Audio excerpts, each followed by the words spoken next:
Bagaimana jika saya katakan bahwa untuk benar-benar menemukan diri Anda perlu menghilang?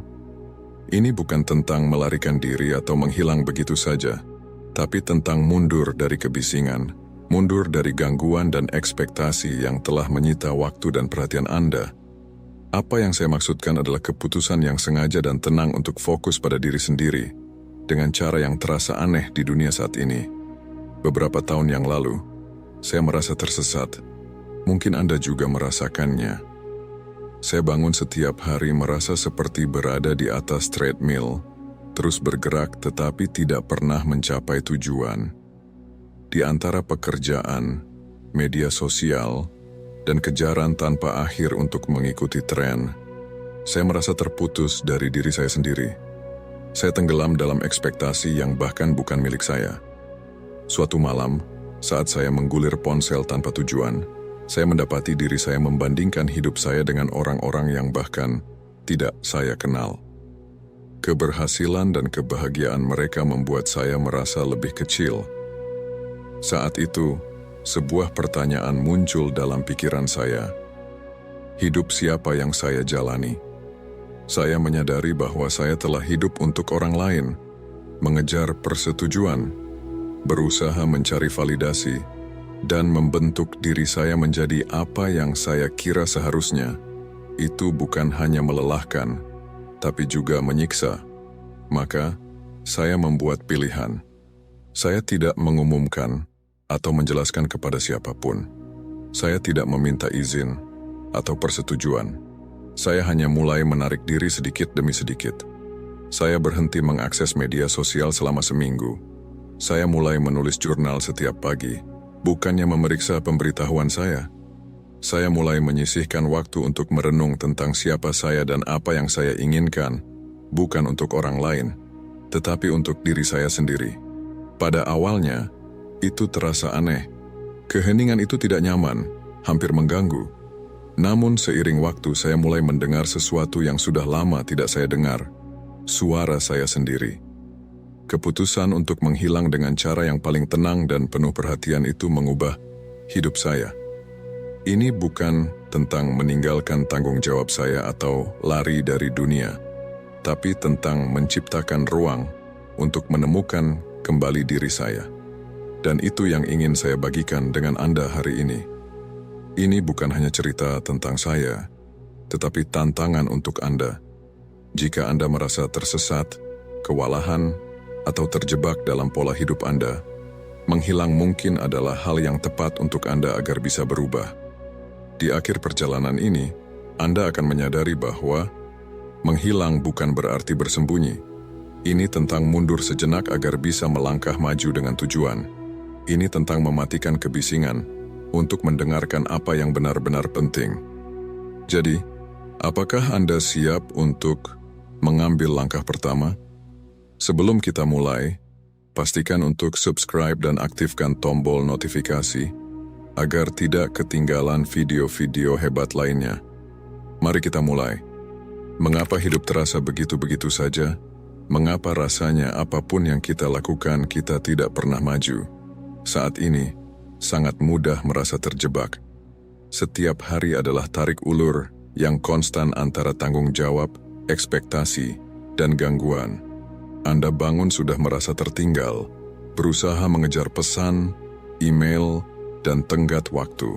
Dan kemudian ada scrolling tanpa akhir di media sosial. Melihat hidup orang lain yang sudah disaring dengan rapi, membuat Anda meragukan hidup Anda sendiri. Tapi ini kenyataannya, Anda tidak terjebak karena Anda tidak berusaha cukup keras. Anda terjebak karena energi Anda terbagi terlalu banyak. Coba pikirkan, seberapa sering Anda memulai hari dalam mode reaksi? Anda membuka ponsel dan tiba-tiba dibombardir dengan prioritas orang lain, pemberitahuan, email, dan drama terbaru di media sosial. Semua itu mengambil alih ruang mental Anda sebelum Anda sempat memikirkan apa yang Anda butuhkan. Ini bukan salah Anda. Kita hidup di dunia yang dirancang untuk membuat kita terus teralihkan. Media sosial misalnya, dibuat untuk membuat Anda terus menggulir.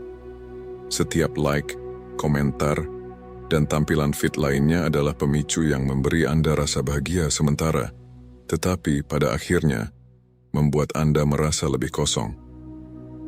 Marcus Aurelius pernah berkata, "Kamu memiliki kekuatan atas pikiranmu, bukan kejadian di luar dirimu.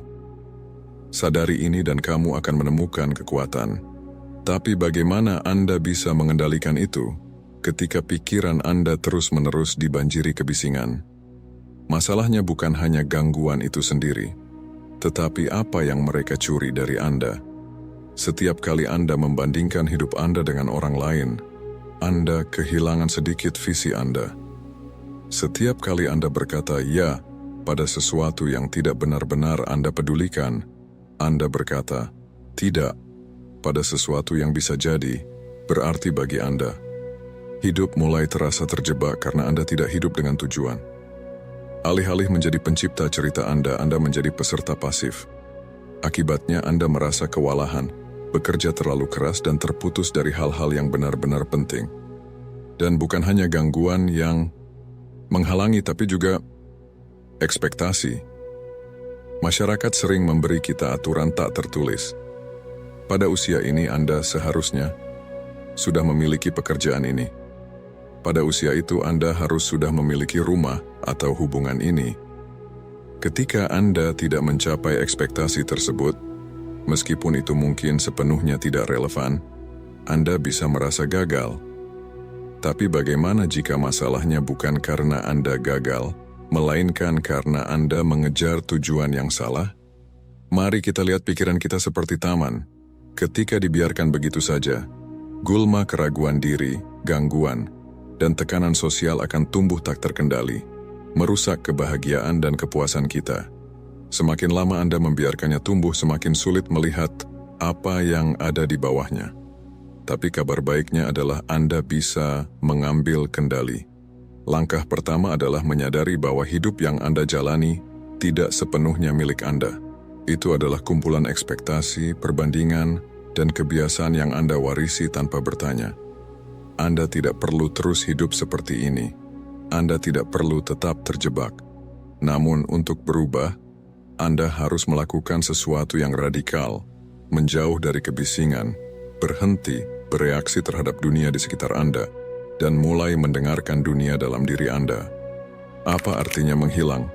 Sekarang Anda mungkin bertanya, apa sih sebenarnya yang dimaksud dengan menghilang? Menghilang bukan berarti menghilang sepenuhnya atau meninggalkan hidup Anda. Sebaliknya, menghilang berarti mundur, bukan dari tanggung jawab Anda tetapi dari kebisingan dan gangguan yang membuat Anda terjebak. Ini adalah tentang menciptakan ruang yang disengaja untuk mendapatkan kejelasan dan transformasi. Langkah pertama adalah memahami mengapa menghilang itu penting. Ketika Anda terus dikelilingi oleh gangguan, media sosial, pemberitahuan yang tak ada habisnya, atau bahkan ekspektasi dari orang-orang di sekitar Anda, sangat sulit untuk mendengar pikiran Anda sendiri, suara batin Anda yang tahu apa yang benar-benar Anda inginkan. Suara itu tenggelam dalam kebisingan. Menghilang adalah cara untuk mengembalikan fokus Anda. Tapi mari kita perjelas. Menghilang bukan berarti menyendiri atau melarikan diri. Ini tentang melihat ke dalam diri dan menemukan keberanian untuk menghadapi diri sendiri. Mengambil jarak bisa terasa menakutkan. Kenapa? Karena kita telah dibiasakan untuk percaya bahwa koneksi yang konstan sama dengan nilai. Semakin terlihat Anda, semakin Anda dianggap berhasil, kan? Media sosial memperkuat ini dengan memberi penghargaan pada visibilitas, likes, pengikut, dan validasi. Namun visibilitas bukanlah pertumbuhan, bahkan seringkali justru membuat kita terjebak. Semakin Anda fokus pada penampilan di depan orang lain, semakin sedikit energi yang Anda miliki untuk perubahan sejati. Cobalah sejenak untuk berpikir, seberapa banyak hidup Anda yang sebenarnya dijalani untuk orang lain? Seberapa sering Anda membuat keputusan hanya untuk menyenangkan atau mengesankan orang lain? Menghilang adalah tentang memutus siklus itu. Ini adalah izin untuk mundur, meskipun itu terasa tidak nyaman di awal. Manfaat menghilang. Ketika Anda menghilang, sesuatu yang luar biasa akan terjadi. Anda mulai melihat apa yang benar-benar penting. Dengan lebih sedikit gangguan, Anda bisa fokus pada nilai, tujuan, dan keinginan Anda. Dengan melepaskan kebutuhan untuk validasi eksternal, Anda membebaskan diri untuk hidup autentik. Anda juga akan menemukan bahwa Anda memiliki lebih banyak energi untuk hal-hal yang benar-benar penting, tanpa terus-menerus terkuras oleh perbandingan dan pertunjukan sosial. Menghilang menciptakan ruang untuk pertumbuhan. Pikirkan ini seperti memangkas pohon. Dengan mengurangi apa yang tidak perlu, Anda memberi ruang bagi pertumbuhan baru yang sehat. Bahkan pemikir besar sepanjang sejarah pun memahami nilai dari menghilang. Marcus Aurelius, kaisar Romawi dan filsuf Stoik, mempraktikkan kesendirian untuk mendapatkan perspektif. Dalam tulisannya, dia sering merefleksikan pentingnya mundur dari kekacauan dunia untuk fokus pada apa yang benar-benar penting. Jika salah satu orang paling berkuasa dalam sejarah menemukan nilai dalam menghilang, mengapa Anda tidak? Mulai langkah Anda. Jika Anda bertanya-tanya bagaimana memulai proses ini, saya akan mengatakan apa yang saya katakan kepada semua orang yang datang kepada saya dengan pertanyaan yang sama. Mulai dari hal kecil, Anda tidak perlu membuat perubahan dramatis dalam semalam. Cobalah 2 hari untuk memutuskan hubungan dari media sosial, email, dan gangguan digital lainnya. Gunakan waktu ini untuk menulis jurnal, merenung, atau sekadar menikmati keheningan. Beritahukan orang-orang bahwa Anda butuh waktu untuk diri sendiri. Anda tidak perlu menjelaskan kenapa, cukup katakan Anda membutuhkan ruang. Jika memungkinkan, sisihkan waktu untuk kesendirian. Tidak masalah jika itu hanya 10 menit di pagi hari atau 1 jam di malam hari. Luangkan waktu setiap hari untuk berada sendirian dengan pikiran Anda. Tindakan kecil ini mungkin terasa tidak berarti, tetapi sebenarnya sangat kuat. Setiap langkah kecil adalah langkah menuju pemulihan hidup Anda. Pikirkan tentang siapa saja yang telah melalui perubahan besar dalam hidup mereka. Seringkali, cerita mereka mencakup periode saat mereka mundur, saat mereka menjauh dari sorotan untuk fokus pada diri mereka sendiri. Salah satu contohnya adalah J.K. Rowling. Sebelum Harry Potter menjadi fenomena global, Rowling menghabiskan bertahun-tahun menulis dalam kesendirian tanpa membagikan karyanya ke publik. Keputusannya untuk fokus pada karya tersebut, jauh dari tekanan eksternal, memungkinkan dia untuk menciptakan sesuatu yang luar biasa. Transformasi Anda tidak harus sehebat itu, tetapi prinsipnya tetap sama. Menghilang memberi Anda ruang untuk membangun kembali, memfokuskan ulang, dan akhirnya kembali lebih kuat. Memang, mudah untuk terus maju seperti biasa, tetap terlihat sibuk dan teralihkan. Namun, keberanian sejati terletak pada mundur. Keberanian ada pada saat Anda berkata, "Saya butuh waktu untuk diri sendiri," meskipun itu terasa aneh di mata orang lain. Menghilang bukan tanda kelemahan. Itu adalah tanda kekuatan. Itu berarti Anda bersedia menghadapi ketidaknyamanan dari keheningan dan kesendirian, karena Anda tahu di sanalah perubahan sejati dimulai. Transformasi melalui refleksi. Transformasi sejati dimulai dalam keheningan. Ketika Anda menghilangkan gangguan dan memberi diri Anda hadiah berupa ketenangan, Anda menciptakan kondisi untuk refleksi yang mendalam. Refleksi bukan hanya aktivitas pasif, melainkan perjalanan aktif ke dalam diri, di mana Anda mengungkapkan kebenaran tentang siapa Anda, apa yang Anda inginkan, dan apa yang menghalangi Anda. Coba bayangkan Anda sedang mencoba menavigasi kapal di tengah kabut tebal tanpa pandangan yang jelas. Anda mungkin berakhir hanyut tanpa tujuan, membuang-buang waktu dan energi. Refleksi membantu menghapus kabut itu. Ia membantu Anda melihat di mana posisi Anda dan merencanakan jalan ke depan. Namun, kenapa refleksi terasa begitu sulit? Kehidupan modern tidak mendorong kita untuk duduk bersama diri kita sendiri. Kita diajarkan untuk terus bergerak, terus mencapai, dan mengejar hal berikutnya. Tetapi seperti yang ditulis oleh Marcus Aurelius, dimanapun manusia tidak dapat menemukan tempat yang lebih tenang atau tidak terganggu selain dalam jiwanya sendiri. Refleksi adalah cara Anda menciptakan tempat perlindungan itu dengan berhenti sejenak dan mengambil stok hidup Anda. Dengan refleksi, Anda mulai melihat pola yang membuat Anda terjebak, kebiasaan yang menguras energi, dan impian yang terlalu lama diabaikan. Kesadaran ini adalah langkah pertama menuju perubahan. Refleksi tidak memerlukan persiapan mewah. Yang Anda butuhkan hanyalah sedikit ruang, sedikit ketenangan, dan keinginan untuk jujur pada diri sendiri. Menulis adalah salah satu alat paling kuat untuk refleksi diri. Menulis memperlambat pikiran Anda dan memaksa Anda untuk mengungkapkan apa yang Anda rasakan. Itu memungkinkan Anda untuk bertanya pada diri sendiri pertanyaan-pertanyaan sulit, seperti, apa yang sebenarnya saya inginkan dalam hidup ini? Apa yang saya pegang yang sebenarnya sudah tidak lagi berguna? Hari ideal saya itu seperti apa? Saya selalu menyarankan orang untuk menulis dengan bebas, tanpa khawatir tentang tata bahasa atau struktur. Biarkan pikiran Anda mengalir. Tindakan menulis itu sendiri bisa sangat transformasional.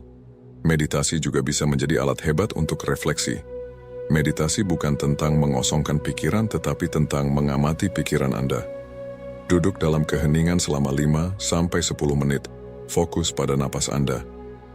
Ketika pikiran datang, perhatikan mereka tanpa menghakimi dan biarkan mereka lewat. Seiring waktu, latihan ini akan membantu Anda mengembangkan kejelasan dan ketahanan emosional. Selain itu, coba lakukan pemeriksaan diri harian. Di akhir setiap hari, luangkan 5 menit untuk merenung. Tanyakan pada diri Anda, apa yang berjalan dengan baik hari ini? Apa yang bisa saya lakukan berbeda? Bagaimana saya sudah menghormati tujuan atau nilai saya hari ini? Tindakan kecil ini membangun kesadaran dari waktu ke waktu, membantu Anda membuat pilihan yang lebih sadar, alih-alih hanya bereaksi terhadap kekacauan hidup. Dengan praktik ini, Anda akan menemukan bahwa refleksi seperti memegang cermin kehidupan Anda. Terkadang, itu tidak mudah untuk dilihat, tapi itu mengungkapkan kebenaran, dan kebenaran inilah yang menjadi dasar untuk pertumbuhan. Seiring waktu, Anda akan mulai bertanya pada diri sendiri, apa yang benar-benar saya inginkan, bukan apa yang diharapkan orang lain dari saya. Anda akan menemukan kebiasaan atau hubungan mana yang menahan Anda, dan mana yang justru mendorong Anda maju. Anda juga akan bisa menghadapi ketakutan Anda. Seringkali, ketakutan ini adalah penghalang tak terlihat yang menahan Anda dari perubahan. Refleksi membawa ketakutan-ketakutan ini ke permukaan, di mana Anda bisa mulai menanganinya. Memang, terkadang, itu tidak nyaman, tetapi ketidaknyamanan adalah tempat di mana pertumbuhan terjadi. Refleksi bukan hanya tentang kesadaran, tetapi tentang menggunakan kesadaran itu untuk mengambil tindakan. Lihatlah hidup Anda dan pilih 3 area di mana Anda ingin melihat perubahan. Mungkin itu tentang kesehatan Anda, hubungan Anda, atau karier Anda. Tulis itu. Mulailah dengan langkah kecil. Jika tujuan Anda adalah meningkatkan kesehatan, komitmenlah untuk minum lebih banyak air atau berjalan kaki setiap hari. Jika Anda ingin berkembang dalam karier, luangkan 15 menit setiap hari untuk mempelajari keterampilan baru. Langkah kecil menciptakan momentum. Gunakan jurnal Anda untuk melacak bagaimana kemajuan Anda, apa yang berhasil, dan apa yang tidak. Ini akan membantu Anda tetap bertanggung jawab dan fokus. Bagi Anda yang telah mengikuti hingga saat ini, silahkan komentar filosofi hidup stoik, agar saya tahu Anda telah menonton video ini hingga akhir, dan saya juga akan meninggalkan beberapa konten yang mungkin Anda sukai. Sampai jumpa.